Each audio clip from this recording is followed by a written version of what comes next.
आजकल लोगों का ये बहुत बड़ा एक क्वेश्चन है कि हमारे इष्ट कौन है, हमें किसकी पूजा करनी चाहिए, हमें किससे सारी हर प्रकार की जो भी हमारी डिज़ायर्स हैं, चाहे वो मटेरियलिस्टिक हो, चाहे स्पिरिचुअल हो, जो भी हो, वो हमारी किस देवी देवता से पूरी होंगी।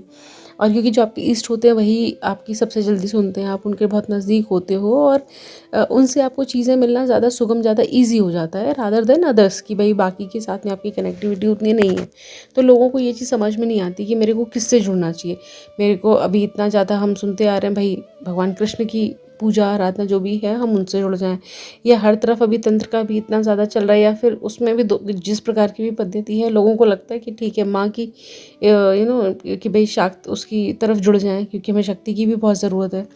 फिर भोले बाबा को देखते हैं, उनकी तरफ भी बड़ा मन उनका जाता है कि अरे नहीं नहीं, भगवान शिव तो उनका तो अलग ही स्वरूप है ना, आप उससे भी बहुत अट्रैक्टेड फील करते हो।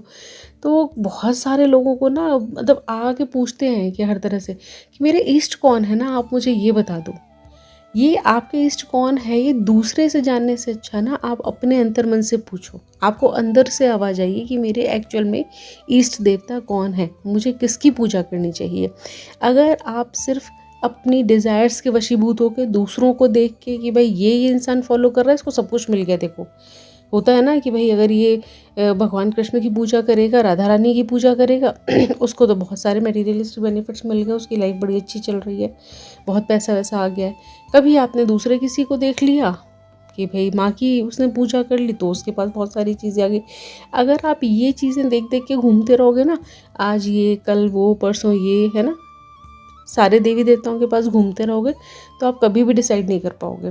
और ये भी हो सकता है कि आप बचपन से किसी और की पूजा करते आ रहे हैं लेकिन अभी आपको किसी और की तरफ बहुत अट्रैक्शन आ रहा है, बहुत आपकी भावनाएं जो हैं उस तरफ ही जा रही हैं। हो सकता है आपने बचपन से भोले बाबा की पूजा करी हो और अभी जाके आप कृष्ण की भक्ति में बिल्कुल पूरी तरह से लीन हो रहे हो, आपको उनके ऊपर बहुत प्यार आ रहा हो, लेकिन उसका ये मतलब बिल्कुल नहीं है कि अब आपके कृष्ण जो हैं वो ईस्ट हो गए, या आप भगवान कृष्ण की ही करते आ रहे हो बचपन से सेवा पूजा, या आपने अपने घर में देखा और बचपन से आपको उनसे लगाव भी था, अभी आप भोले बाबा की तरफ जा रहे हो, उसका ये मतलब बिल्कुल नहीं है कि वो आपके ईस्ट हो गए। क्योंकि लोगों को ये बहुत बड़ी गलतफहमी हो चुकी है, उनको लगता है अभी जाके ना मेरे को समझ आई है, अभी मेरे को इनके स्वप्न दर्शन हो रहे हैं या मैं इनके मंदिर जाता हूँ तो मुझे बहुत अच्छा लगता है, इनसे जो मुझे वाइब्रेशंस जो फील होती है ना वो बहुत स्ट्रॉन्ग फील होती हैं, तो शायद यही मेरे इष्ट है। ये आप बहुत बड़ी गलत फहमी में, ऐसा नहीं होता है। ये इसका रीज़न ये है कि जब आप किसी एक की पूजा करते हैं, आपने पूरा समर्पण उनको दे दिया, तो आपके इष्ट तो भले ही आपसे थोड़ी सी दूरी बना के रखे, अरे नहीं नहीं ठीक है ये कर रहा है ना पूजा, मुझे अच्छा लग रहा है, ठीक है भी दूंगा, है ना। एक पेरेंट्स का भी कैसे होता है कि जब बच्चा छोटा होता है आता है मांगने के लिए कुछ करता है तो उसे 2-3 बार बुलवाते हैं, क्या चाहिए बताओ, है ना, ये चाहिए, अच्छा ठीक है दे देंगे। तो जो आपके ईस्ट होते हैं ना वो आपके साथ वैसे ही उतना ही जो एक होता है ना माता पिता वाला जो प्यार होता है, जो अटैचमेंट होता है वो आपके साथ वैसे ही व्यवहार करते हैं।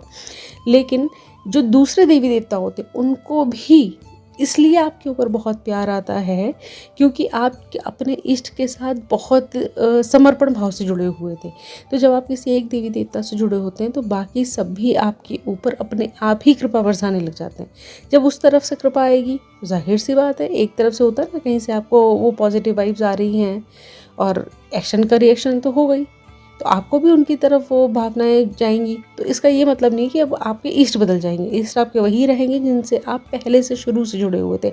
हाँ, थोड़े टाइम के लिए ज़रूर होगा कि इनकी तरफ भी आपका रुझान आएगा, तो और इसमें कुछ गलती भी नहीं है, इसमें बिल्कुल गलत नहीं है कि भी आपका इनकी पूजा करने का मन कर रहा है, इनके दर्शन करने का मन कर रहा है, इनके धाम जाने का मन कर रहा है, क्योंकि वो आपको बुला रहे हैं, उनको अच्छा लग रहा है। वो एक होता है ना, हमारे रिलेटिव्स भी हैं, फैमिली है, तो किसी का बच्चा बहुत अच्छा है, अपने ही घर परिवार का है और बहुत संस्कारी बच्चा है, तो जब उसको देखते हैं तो हमें बड़ा अच्छा लगता है।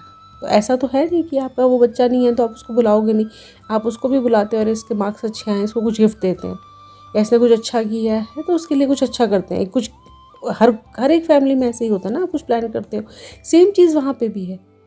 तो इसका मतलब आप अपने इष्ट नहीं बदल लेंगे, और ना आप साधनाओं के चक्कर में पड़ के या फिर किसी डिज़ायर के चलते ये काम इससे निकल जाए वो काम उससे निकल जाए तो मैं बदल लूँ, ऐसा भी नहीं होता है। हाँ, वो अलग बात है कि जहाँ पे जिसकी ज़रूरत होती है भगवान उसको वैसी ही चीज़ें प्रोवाइड कर देते हैं। जैसे कि एक एग्जाम्पल से समझते हैं, आप में से जितने लोग भी ये सुन रहे हैं तो हर एक का प्रोफेशन आई एम श्योर अलग ही होगा। कोई टीचर होगा, कोई फाइनेंस में होगा, कोई डॉक्टर होगा, कोई इंजीनियर होगा, सबके अलग अलग काम होंगे। तो ऐसा क्यों नहीं हुआ कि आप सारे के सारे डॉक्टर क्यों नहीं बन गए कि भाई वो तो इतना ऐसा भगवान के तुल्य मानते हैं ना डॉक्टर्स को कि बड़ा अच्छा काम कर रहे हैं, लोगों की जान बचा रहे हैं। सारे डॉक्टर्स बन जाते तो काम चलता क्या? बिल्कुल नहीं चलता, क्योंकि डॉक्टर्स अपने पेशेंट्स को ट्रीट करने के लिए जिस टेक्निक का इस्तेमाल कर रहे हैं आज की डेट में, उनको जितनी भी मशीनरी चाहिए वो तो किसी इंजीनियर नहीं बनाई है। अब इंजीनियर नहीं होता तो वो कहाँ से काम करते? या उस टीचर की कितनी इंपॉर्टेंस है, अगर उसने पढ़ा लिखा के इस लायक इस पोजीशन तक ही नहीं पहुंचाया होता कि आप अपनी स्ट्रीम डिसाइड कर पाते तो भी काम नहीं चलता। तो हर चीज़ की अपनी अपनी जगह पे इक्वली इम्पॉर्टेंस है। आप किसी को किसी से कंपेयर नहीं कर सकते। आप ऐसे ही देवी देवताओं में, उनके कार्यों में, उनकी चीज़ों में आप कंपेयर नहीं कर सकते ये ज़्यादा अच्छे कि वो ज़्यादा अच्छे। नहीं, आप डॉक्टर इसलिए बने क्योंकि आप बनना चाहते थे। आपका दिल दिमाग पूरी तरह से उसकी तरफ ही भागता था। आप अगर कोशिश भी करते मैं कुछ और बन जाऊं तो आप शायद नहीं कर पाते, क्योंकि आप खुश नहीं होते। कई बार ऐसा होता ना कि एक बार में नीट एग्जाम नहीं निकला, लेकिन आप ट्राई करते रहते हो, दिन रात खाना पीना छोड़ के भी आप करते रहते हो। एक बनना ही है मेरे पास, इसके अलावा कुछ वो सेकंड थॉट ही नहीं है। ऐसा नहीं कि ऑप्शन नहीं, बट मेरे पास सेकंड थॉट नहीं है, मैं नहीं करना चाहती। सेम सिचुएशन इंजीनियर्स की भी होती है।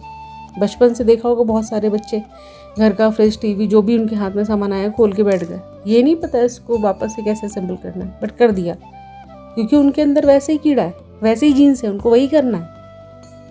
वो पैदाइशी वैसी ही भावनाएं लेके हुए हैं, क्योंकि भगवान ने उसी काम के लिए उनको चूज किया कि भी आप आए हो तो कुछ अच्छा देख के जाओ इस दुनिया को। वैसे टीचर्स के लिए हर एक का अपना अपना काम है। ऐसे ही सारे देवी देवताओं के भी तो अपने अपने कार्य उन्होंने आपस में ही डिवाइड कर रखे हैं, और उसमें से कौन बेस्ट है कौन नहीं है आप डिसाइड तो नहीं कर सकते। तो इधर उधर देख के भागना बंद कर दो, और किसी दूसरे की चीज़ें देख के, है ना, कि उसको इस देवता से फ़ायदा हुआ तो मुझे भी होगा, ऐसा नहीं होता। हो सकता है उसके इष्ट वही हों, उसने उन्हीं की आराधना की, उनसे ही मिल गया। आपके भी जो इष्ट हों आप उनसे ही मांगो। ऐसा नहीं कि दूसरों की साधना करने में कोई बुराई नहीं है, क्योंकि अपने पेरेंट्स के हम पैर छूते हैं, उनसे आशीर्वाद लेते हैं। ऐसा थोड़ी है कि बाकी रिलेटिव्स आएंगे तो हम उनके पैर छूना छोड़ देंगे, उनके भी करते हैं। तो साधना दूसरों की करने में कोई प्रॉब्लम नहीं है, लेकिन वो भक्ति भाव से आना चाहिए, वो प्यार से आना चाहिए, वो दिल से रिस्पेक्ट आनी चाहिए।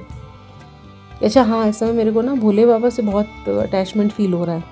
थोड़े दिन मन है मेरा कि ना कि बैठ के शांति से बस उनका ही ध्यान करूं, उनके ही चिंतन में रहूं, उनसे ही जुड़ूं, क्योंकि वो आपको अपनी तरफ खींच रहे हैं और कुछ और एक्स्ट्रा ज्ञान देना चाह रहे हैं। इस भावना से जुड़ोगे तो डेफिनेटली जो नहीं भी मांगा होगा, नहीं भी सोचा होगा ना, वो भी मिल जाएगा। लेकिन हाँ, ये लालच में जाओगे कि अरे उसको ये फ़ायदा हो रहा है ना, मैं भी इसके लिए जाऊँ, क्योंकि अभी आजकल ये बहुत हो रहा है। जिसको देखो वो अपने सिर्फ एक्सपीरियंसेस डाल डाल के, मैंने ये काम बोला था इतने दिन का, मेरा इतने दिन में काम पूरा हो गया और बहुत जल्दी मेरे को नौकरी लग गई, या फिर बिजनेस स्टार्ट हो गया, पैसा मिल गया। मतलब जहाँ देखोगे ऐसा लग रहा है कि कोई एडवर्टीजमेंट हो। अरे कोई एड कंपनी नहीं चल रही है ना। तो किसी को देख के मत भागो आप, जो आपकी एक्चुअल में भावना है सिर्फ उसको सुनिए।